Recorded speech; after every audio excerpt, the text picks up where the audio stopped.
Kenalkan, nama saya Michelle Prasetyo, absen 18 dari kelas 11 MIPA 1. Pada kesempatan kali ini, saya akan mempresentasikan mengenai kesetimbangan kimia, khususnya untuk materi faktor-faktor yang mempengaruhi kesetimbangan kimia. Sebelum itu, mari kita membahas mengenai pengertian dari kesetimbangan kimia. Kesetimbangan kimia adalah keadaan di mana seiring dengan berjalannya waktu, tidak terjadi perubahan konsentrasi baik pada reaktan maupun produk, meskipun reaksi masih tetap berlangsung. Kesetimbangan kimia terjadi pada reaksi reversibel atau reaksi arus dengan arus bolak-balik. Dengan kata lain, di sini reaktan bisa berubah menjadi produk dan produk pun bisa berubah menjadi reaktan yang ditandai dengan tanda panah bolak-balik. Kesetimbangan kimia bersifat dinamis. Dengan kata lain, reaksi tersebut seolah-olah berhenti, tetapi secara molekular reaksi terus terjadi. Nah, kesetimbangan kimia juga terjadi ketika laju reaksi ke kanan sama dengan laju reaksi ke kiri, sehingga perbandingan konsentrasi reaktan dan produk tersebut tetap. Selanjutnya, kita akan membahas mengenai faktor-faktor pergeseran kesetimbangan. Saya memiliki suatu timbangan yang diasumsikan yaitu dalam keadaan setimbang. Lalu diberikan sebuah gangguan yang menyebabkan keseimbangannya itu terganggu.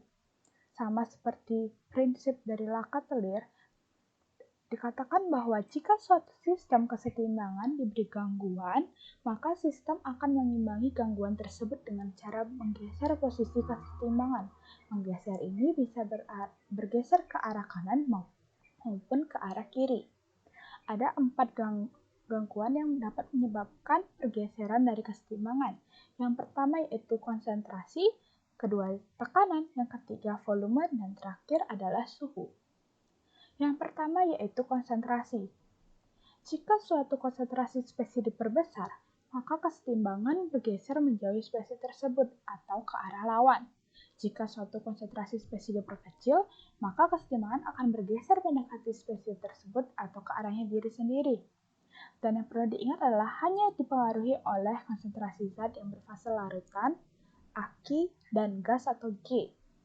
Untuk contohnya, saya memiliki reaksi CaO berfase solid ditambah dengan CO2 berfase gas menghasilkan CaCO3 berfase solid, ataupun bisa sebaliknya.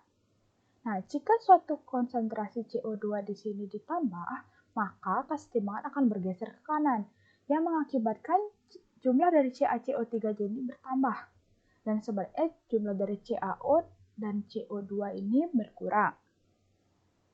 Jika suatu konsentrasi CO2 dikurangi, maka konsentrasi akan bergeser ke kiri, sehingga jumlah CaCO3 di sini berkurang dan CO2 di sini akan bertambah.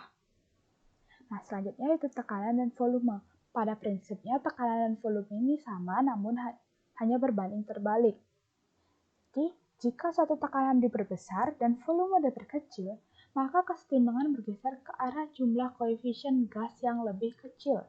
Dan sebaliknya, jika suatu tekanan diperkecil dan volume diperbesar, maka kesetimbangan bergeser ke arah jumlah koefisien gas yang lebih besar. Yang perlu diingat, hanya koefisien zat yang berfase gas yang mempengaruhi pergeseran kesetimbangan. Dan tekanan tidak akan berpengaruh jika koefisien di kanan dan koefisien di kiri itu berjumlah sama. Untuk contohnya, sama seperti reaksi yang tadi, yang perlu kita lihat pertama kali yaitu jumlah koefisien gas. Di sini jumlah koefisien gas yang di kiri ini berjumlah 1. Kenapa 1? Karena di sini yang berfase gas cuma CO2, CaO di sini berfase solid. Sama seperti CaCO3 di sini yang di kanan, yaitu berfase solid, maka koefisien gas di kanan itu 0. Maka dari itu, jika suatu tekanan diperbesar dan volume diperkecil, maka kesetimbangan akan bergeser ke kanan yang jumlah koefisien gasnya lebih kecil. Dan sebaliknya, jika tekanan diperkecil dan volume diperbesar, maka kesetimbangan akan bergeser ke kiri yang jumlah koefisiennya lebih besar. Yang terakhir adalah suhu. Jika suatu suhu diperbesar, maka kesetimbangan akan bergeser ke arah reaksi endoterm, atau yang delta H-nya bernilai positif. Dan sebaliknya, jika suhu diperkecil, maka kesetimbangan bergeser ke arah reaksi eksoterm, atau yang delta H-nya itu bernilai negatif. Di sini contohnya C memiliki reaksi seperti ini yang sudah diketahui delta H-nya bernilai positif 206 kJ per mol. Kita harus tahu yang mana reaksi endoterm dan yang mana reaksi eksoterm.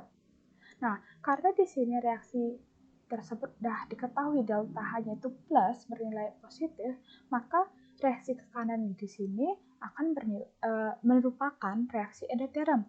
Dan sebaliknya, reaksi yang ke kiri di sini disebut dengan reaksi eksoterm karena delta H-nya bernilai negatif. Dengan kata lain, jika suhu diperbesar, maka kesetimbangan akan bergeser ke kanan, yaitu ke arah reaksi endoterm. Dan sebaliknya, jika suhu diperkecil, maka kesetimbangan akan bergeser ke arah kiri, yaitu ke arah reaksi eksoterm. Sekian presentasi dari saya, mohon maaf jika ada kesalahan, dan terima kasih.